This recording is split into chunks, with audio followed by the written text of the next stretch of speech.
Imagina un tablero de ajedrez donde una pieza clave, en lugar de mover con astucia, decide volcar la mesa entera, dejando las fichas regadas por el suelo y a todos los jugadores boquiabiertos.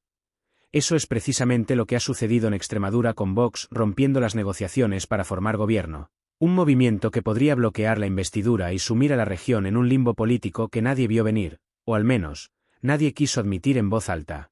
En un país donde la política a menudo se asemeja a una telenovela con giros impredecibles, este episodio protagonizado por el Partido Popular y Vox no es solo un tropiezo local, sino un eco de tensiones nacionales que podrían redefinir el mapa del poder en España.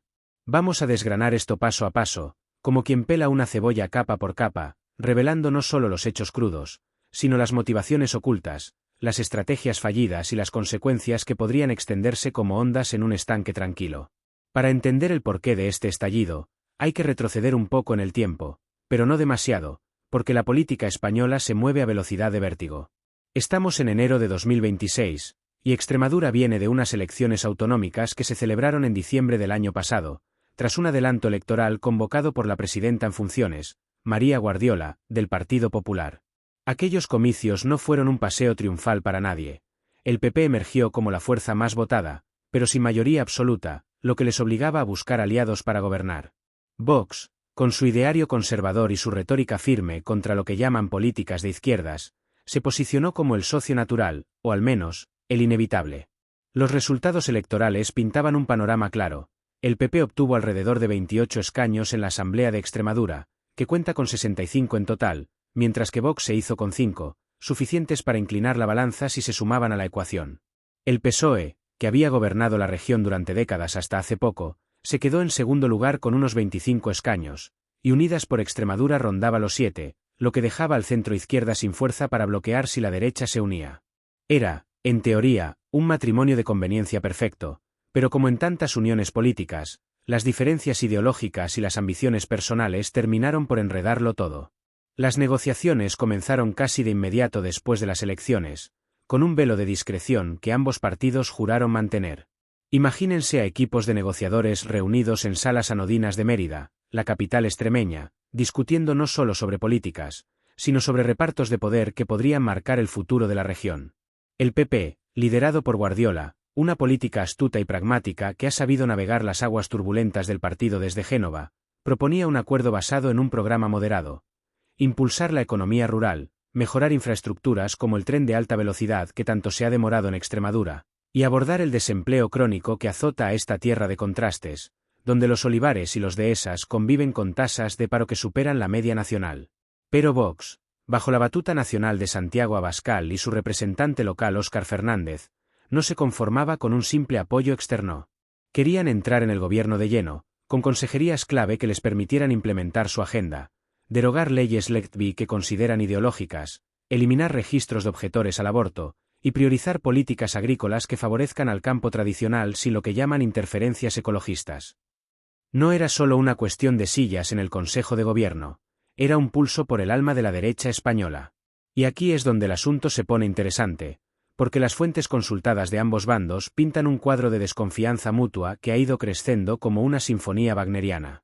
Según el PP, las conversaciones estaban avanzadas, con acuerdos en el 80% del programa, y solo faltaban pulir detalles menores. Pero Vox, en un comunicado filtrado a la prensa antes incluso de informar a sus interlocutores, un detalle que añade un toque de drama shakespeariano, acusó a Guardiola de no querer un cambio real en la región. No respeta a nuestros votantes, dijeron, y paralizaron las negociaciones justo un día antes de la constitución de la Mesa de la Asamblea, ese órgano clave que decide el ritmo de la Cámara Regional. Fue un órdago en toda regla, anunciado en rueda de prensa desde la sede nacional en Madrid, lo que sugiere que la decisión no vino solo de los extremeños de Vox, sino del alto mando en Bambú, la calle donde se cuecen las estrategias del partido. El Comité de Acción Política, encabezado por Abascal, dio la orden, y de repente, el diálogo se congeló como un río en invierno. Ahora, detengámonos un momento para analizar las reacciones, porque en política, lo que se dice en público a menudo es solo la punta del iceberg. El PP se mostró atónito, como si les hubieran pillado con el pie cambiado en una jugada de fútbol. En un comunicado oficial, lamentaron la ruptura unilateral y sin previo aviso, enfatizando que se enteraron por los medios, violando el pacto de discreción. Fuentes cercanas a Guardiola hablaron de un acuerdo que estaba a punto de caramelo, y acusaron a Vox de irresponsabilidad en un momento delicado, especialmente con la tragedia reciente del accidente ferroviario en Adamuz aún fresca en la memoria colectiva, un evento que ha unido al país en el luto pero que no ha frenado las maquinaciones políticas. Por su parte, Vox no tardó en matizar, no es una ruptura definitiva, sino una suspensión indefinida, un eufemismo que deja la puerta entreabierta pero con candado. Insisten en que están dispuestos a hablar, pero solo si el PP cede en consejerías con presupuesto real, como agricultura o gestión forestal, áreas vitales para una región donde el sector primario es el motor económico.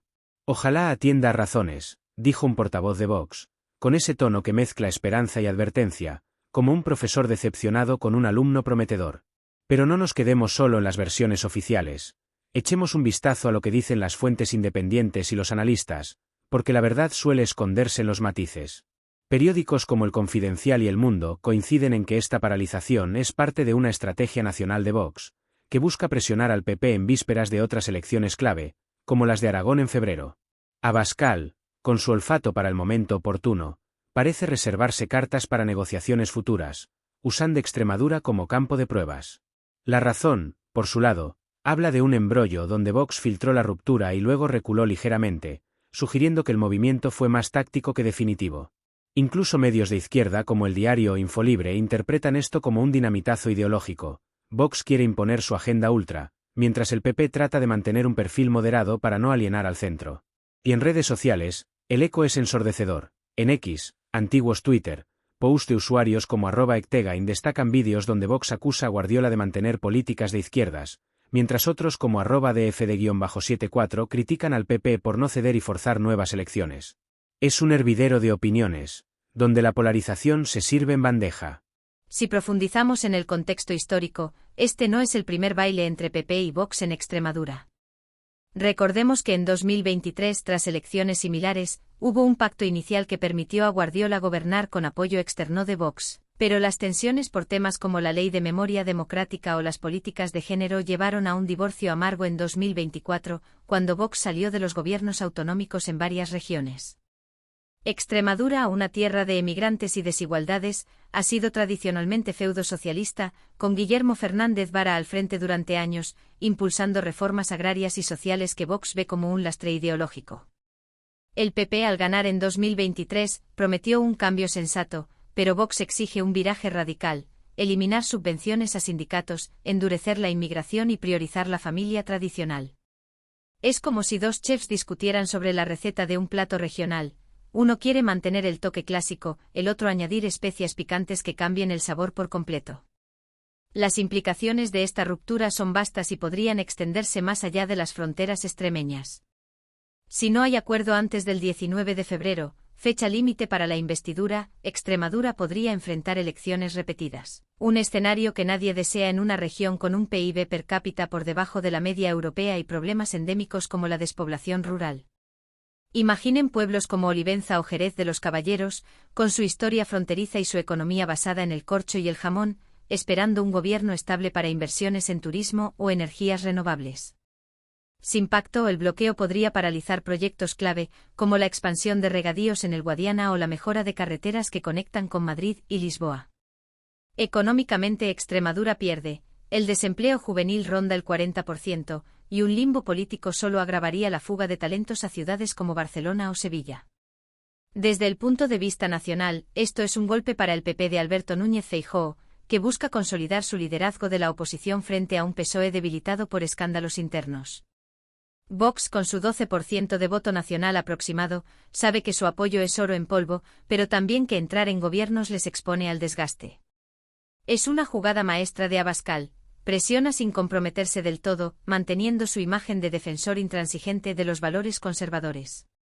Y no olvidemos el factor humano. María Guardiola, una mujer que ha roto techos de cristal en el PP extremeño, se ve ahora en la encrucijada de ceder a demandas que podrían alienar a su base moderada o arriesgarse a nuevas urnas donde el hastío voteril podría beneficiar a la izquierda.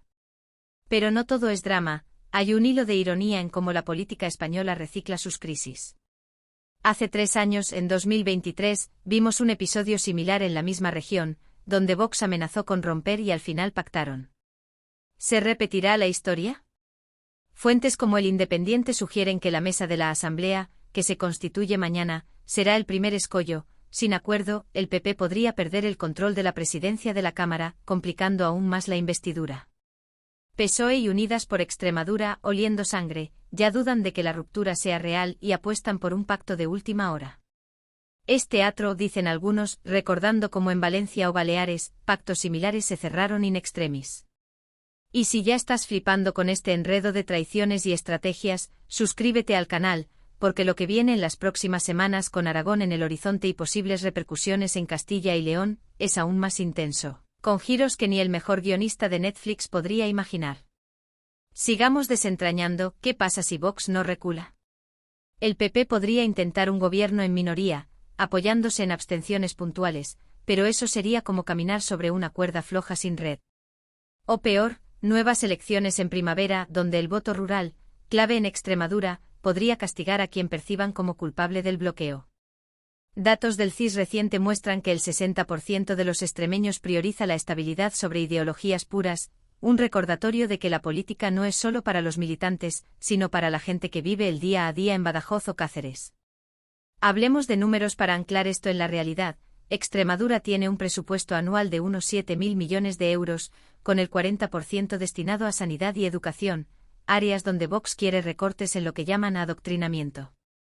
El PP propone mantener el gasto social pero con eficiencia, mientras Vox exige control sobre agricultura, que maneja 1.500 millones, para favorecer a ganaderos y agricultores frente a normativas europeas que ven como intrusivas.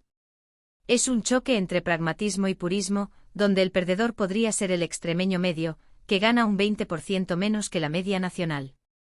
Avanzando en la narrativa, consideremos las voces externas. En foros como Facebook, páginas como Canal Extremadura acumulan miles de reacciones. Lo mejor que le podría pasar a Extremadura es que estos no entraran en el gobierno, dice un usuario, reflejando el rechazo a Vox en sectores progresistas. En X, hilos como el de @sr-gómez- ven esto como parte de la campaña de Vox en Aragón, donde buscan maximizar votos antes del 8F. Medios regionales como Hoy o Región Digital enfatizan la sorpresa del PP y la estrategia nacional de Vox, mientras que nacionales como Voz Populi hablan de un correo electrónico como el detonante, un método frío y calculado que añade un toque moderno a la traición política. Pero, ¿y el humor en todo esto? Es sutil, como notar que en una región famosa por su jamón ibérico, los partidos se pelean por trozos de poder como si fueran lonchas de un pata negra. O ironizar con que Abascal, desde Madrid, mueve hilos en Mérida como un titiritero remoto, recordándonos que la política local a menudo es rehén de ambiciones capitalinas. Sin exagerar, porque la seriedad del asunto es palpable, un bloqueo prolongado podría retrasar fondos europeos del Next Generation, vitales para la transición verde en una tierra de sol y viento. A medida que nos acercamos al clímax, imaginemos escenarios futuros. Opción 1. Reconciliación rápida, con el PP cediendo una consejería menor y Vox aceptando para no aparecer como obstruccionistas.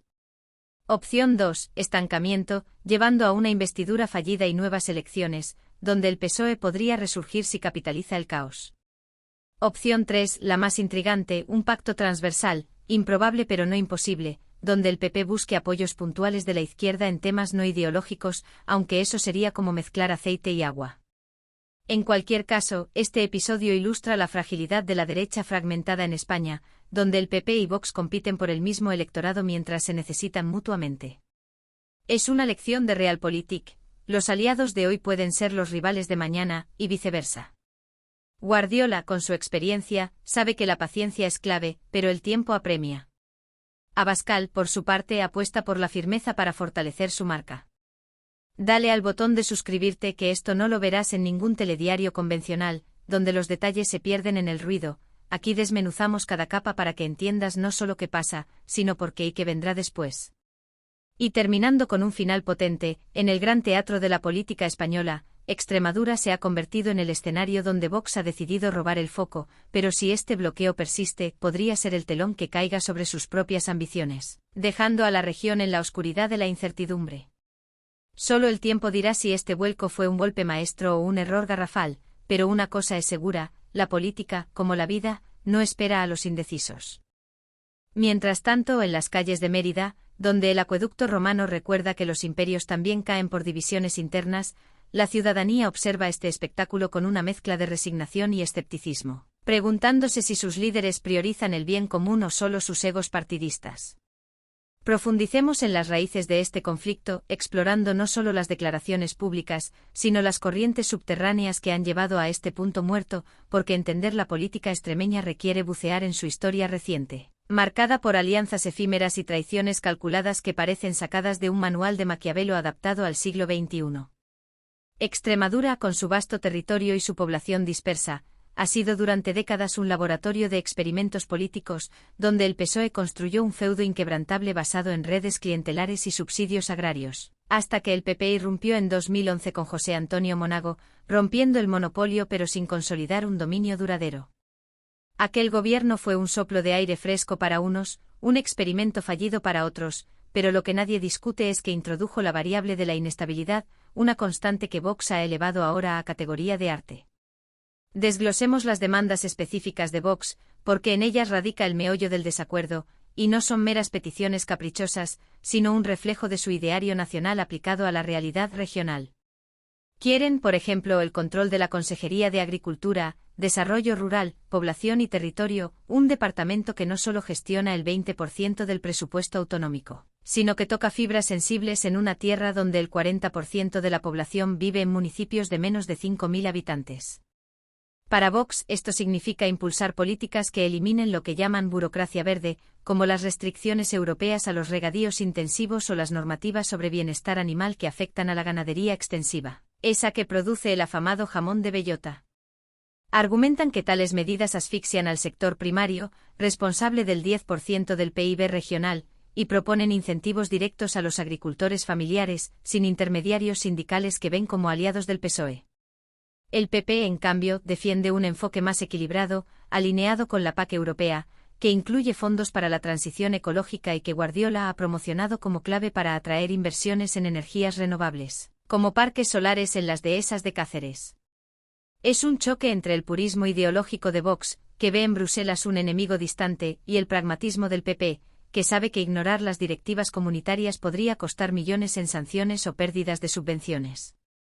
Otro punto candente es la educación y las políticas sociales, donde Vox exige derogar la llamada Ley de Diversidad Afectivo-Sexual, aprobada bajo el anterior gobierno socialista, que incluye programas educativos sobre igualdad y en escuelas.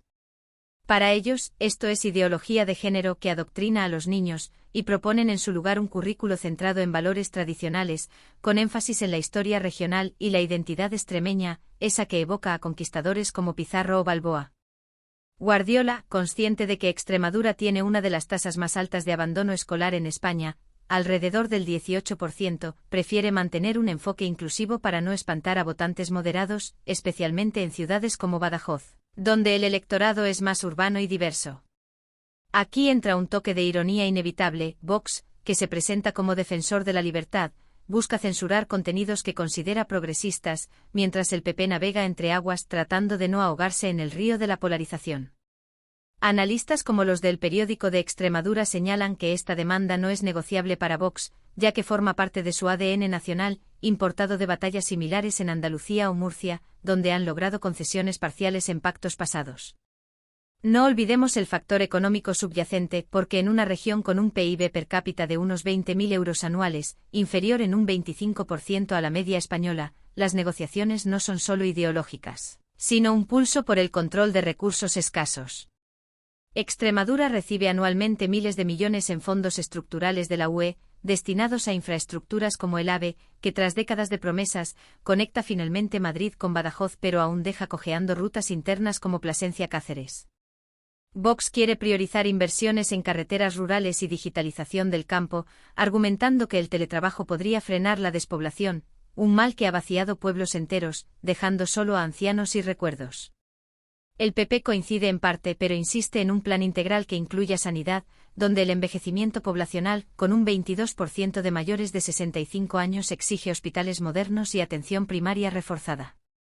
Si el bloqueo se prolonga, proyectos como la ampliación del Hospital Universitario de Cáceres podrían congelarse, afectando a miles de pacientes en una zona donde las listas de espera ya superan los 6 meses para especialidades como oncología. Desde una perspectiva más amplia, este impasse refleja la evolución de la derecha española post-2019, cuando Vox irrumpió en el Parlamento con 52 escaños, fragmentando el voto conservador y obligando al PP a elegir entre alianzas o aislamiento. En Extremadura, esta dinámica se agudiza por el peso del voto rural, donde Vox ha crecido captando descontentos con la globalización, como agricultores afectados por la competencia marroquí en frutas o ganaderos golpeados por la inflación post-pandemia. Datos del INE muestran que en las últimas elecciones, Vox duplicó su voto en comarcas como la Siberia o las Urdes, zonas marginadas donde el PP tradicionalmente dominaba. Guardiola, oriunda de Cáceres y con trayectoria en el sector privado, representa un PP renovado, más tecnocrático y menos dogmático, pero eso choca con la base de Vox, que ve en ella a una centrista disfrazada. Fuentes internas del PP citadas en confidenciales como OK Diario admiten que la ruptura pilló por sorpresa a algunos, pero otros la ven como una oportunidad para desmarcarse de la etiqueta ultraderecha que les cuelga en campañas nacionales. Profundizando en las figuras clave, Santiago Abascal emerge como el gran estratega detrás de esta jugada, un político que ha transformado Vox de un partido marginal a una fuerza con representación en casi todas las autonomías. Su biografía, marcada por el atentado de ETA contra su familia en el País Vasco, le da un aura de resiliencia que usa para justificar su intransigencia. No cedemos ante presiones, repite como mantra. En contraste, María Guardiola, con su estilo sereno y su énfasis en el diálogo, representa el ala moderada del PP, influida por Feijóo, quien desde Galicia aboga por un conservadurismo sensato. Pero en el fondo ambos saben que este pulso es un ensayo para batallas mayores, como las generales de 2027, donde la unidad de la derecha podría ser decisiva contra un PSOE que, pese a sus tropiezos, mantiene una maquinaria electoral aceitada. Y si este análisis te está abriendo los ojos a las complejidades ocultas de la política regional, suscríbete ahora, porque desentrañamos estos enredos con la profundidad que merecen, revelando conexiones que los titulares superficiales ignoran. Sigamos, no podemos obviar el rol de los medios en esta crisis, que actúan como amplificadores y a veces como instigadores. Cadenas como Canal Extremadura, pública pero con acusaciones de sesgo socialista, han emitido reportajes sobre el caos derechista, mientras que emisoras privadas como COPE o Es Radio dan voz a portavoces de Vox, enfatizando la traición del PP en prensa escrita. El diario Hoy, con tirada en Badajoz, publica editoriales pidiendo responsabilidad, recordando que en 2015 un bloqueo similar llevó a un gobierno en funciones durante meses, paralizando licitaciones y causando pérdidas económicas estimadas en 100 millones. Redes sociales amplifican el eco. En Instagram, cuentas como @ExtremaduraPolítica acumulan stories con memes que ridiculizan a ambos partidos, como uno donde Abascal y Guardiola aparecen como boxeadores en un ring, con el árbitro representando al votante cansado. Otro ángulo fascinante es el impacto en la oposición, donde el PSOE de Juan Carlos Rodríguez Ibarra, de su sucesor Fernández Vara, aunque el eco de Ibarra aún resuena, observa con deleite calculado. No intervienen directamente, pero filtran a la prensa que estarían dispuestos a abstenerse en una investidura si el PP modera su programa, un órdago que Guardiola rechaza por temor a ser tachada de vendida. Unidas por Extremadura, con su ideario izquierdista, exige elecciones nuevas, apostando por un repunte en el voto progresista desencantado. Es como un Juego de Tronos donde los Lannister PP y los Targaryen Vox se pelean, beneficiando a los Stark PSOE en las sombras. Para contextualizar históricamente, recordemos crisis similares. En 1987, un pacto fallido entre AP, antecesor del PP, y CDS dejó Extremadura en limbo, resolviéndose con un gobierno minoritario que duró poco. O en 2019, cuando Vox apoyó al PP en Andalucía a cambio de concesiones, un modelo que ahora rechazan por considerarlo insuficiente. Expertos como el politólogo extremeño Manuel Pulido, en artículos para revistas académicas, argumentan que esta ruptura es sintomática de la balcanización de la derecha, donde el auge del populismo complica coaliciones estables. Pulido calcula que sin acuerdo, el coste para la economía regional podría ascender a 500 millones en inversiones perdidas, afectando sectores como el turismo, que en 2025 atrajo 3 millones de visitantes a joyas como el Monasterio de Guadalupe. En el terreno de las analogías, este bloqueo se asemeja a un atasco en la A5, la autovía que une Extremadura con Madrid. Un accidente menor paraliza todo, y mientras los conductores esperan, el tiempo se dilata. Vox, como el camionero impaciente, toca el claxon exigiendo paso libre, mientras el PP, en el coche familiar, busca una salida negociada. Pero la realidad es que Extremadura no puede permitirse más demoras. Con una deuda autonómica del 25% del PIB y dependencia de transferencias estatales, la estabilidad es oxígeno puro. Dale al like y suscríbete si quieres más disecciones como esta, porque en un mundo de noticias fugaces, aquí profundizamos hasta el hueso, conectando puntos que otros pasan por alto. Continuando, exploremos las posibles salidas. Una mediación nacional, con Feijóo y Abascal reunidos en Génova, podría desbloquear el nudo, pero egos heridos lo complican. O un referéndum consultivo, idea flotada por algunos, aunque inconstitucional para temas autonómicos. Lo cierto es que en esta encrucijada, Extremadura se juega no solo un gobierno, sino su futuro en una España dividida, donde las regiones periféricas luchan por no quedar rezagadas. Y así, en el teatro de la política, el acto siguiente promete más drama, pero esperemos que por el bien de todos, culmine en un aplauso colectivo en lugar de un silencio ominoso.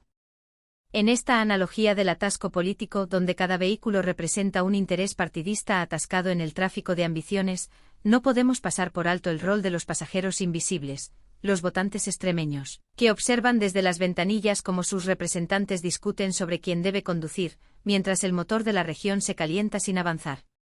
Profundicemos en las grietas que han llevado a esta paralización, explorando las filtraciones de documentos internos y las declaraciones cruzadas que revelan no solo desacuerdos programáticos, sino un abismo de confianza que se ha ensanchado como las grietas en las carreteras secundarias de la Sierra de Gata tras una tormenta.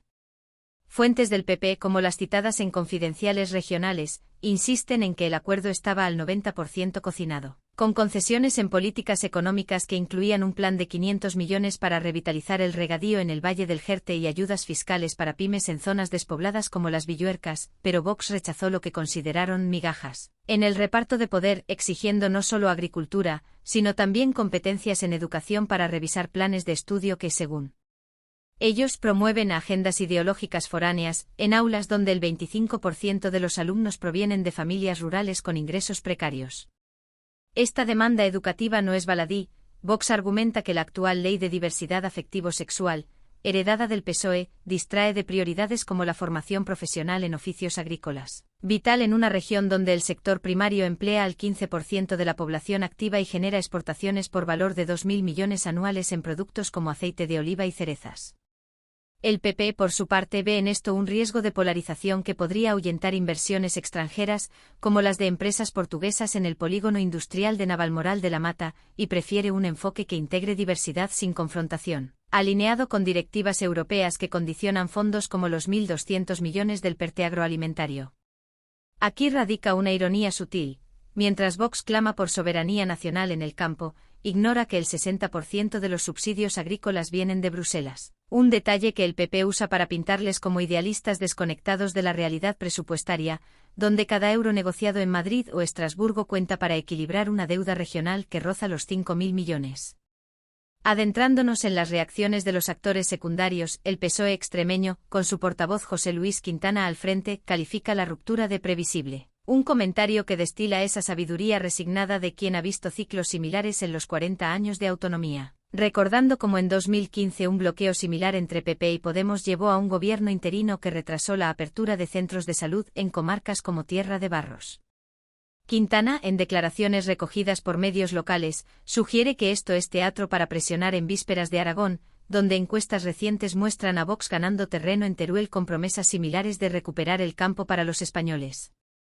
Por otro lado, Unidas por Extremadura, con su líder Irene de Miguel, advierte que un impasse prolongado podría disparar el abstencionismo en futuras urnas, citando datos del CIS donde el 45% de los jóvenes extremeños ven la política como un circo distante de sus preocupaciones reales, como el acceso a vivienda asequible en Mérida o el transporte público en Plasencia, donde autobuses vetustos recorren rutas que tardan horas en cubrir distancias cortas. No olvidemos el eco en la sociedad civil, asociaciones agrarias como ABO-COAC, que representan a miles de pequeños productores, expresan preocupación por el estancamiento, ya que un gobierno estable es clave para negociar con el Ministerio de Agricultura la distribución de cuotas lácteas o ayudas por sequía, un mal que en 2025 redujo la producción de forraje en un 30% en las dehesas.